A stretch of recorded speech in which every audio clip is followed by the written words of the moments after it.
To this point, in our exploration of functions and how they work, we have been showing definitions of functions being written before we actually use the function to have some work accomplished. An important part of JavaScript is a term they call hoisting. And what hoisting is really whenever we have the definition of a function or the definition of a variable, JavaScript, as the interpreter parses our file from left to right and top to bottom, when it runs into a definition like this one for our function of funky addition, it will take this function definition, and after it parses the entire file, it will actually move all of these definitions for both variables and for functions to the top of the file before the actual calls to the functions happen.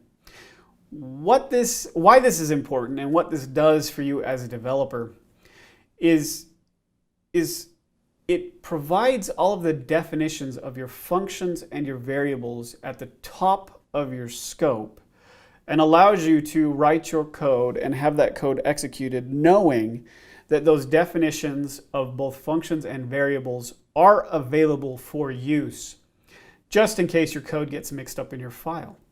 Now let's go ahead and demonstrate this. Here we've got our definition of the funky addition function. And up until now, we've always had it be executed. In other words, we call that definition with actual values to have work done and a result returned to us after that definition in our file. And that makes logical sense.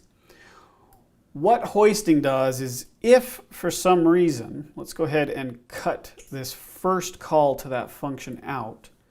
If for some reason this function definition ends up being copied and pasted somewhere else in the file or is moved somewhere else in the file, and yet that function is actually called and executed before that function is defined in the file, we would run into an error if the function hoisting didn't happen, if JavaScript didn't take this and automatically move it up for us. Now because it does that, when we run this code, this will run just fine even though this call to the function happens before it is actually defined. So we should see the same result we've gotten in all of our practices. We've got an 18, a 12, and a 6. And the 18 comes from this function call, which this call happens prior to the function actually being defined.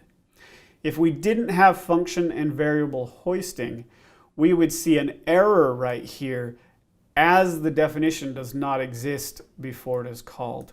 So really, the hoisting functionality of JavaScript is simply there to help prevent errors that happen when we edit our source script files and a call to a function or a call to a variable that is defined later on in the document ends up happening before those definitions. It's just there to help mitigate errors that might happen based on the order of the code that we write in our scripts, or when we manipulate our scripts and code gets moved around and we accidentally move an execution of a function prior to the definition of a function.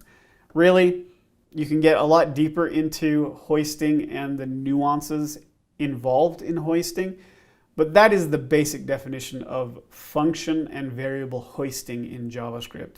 Simply promotes this before all of the other code despite the order it was written in your JavaScript file. And all it does is mitigates errors when you call a function before it is defined.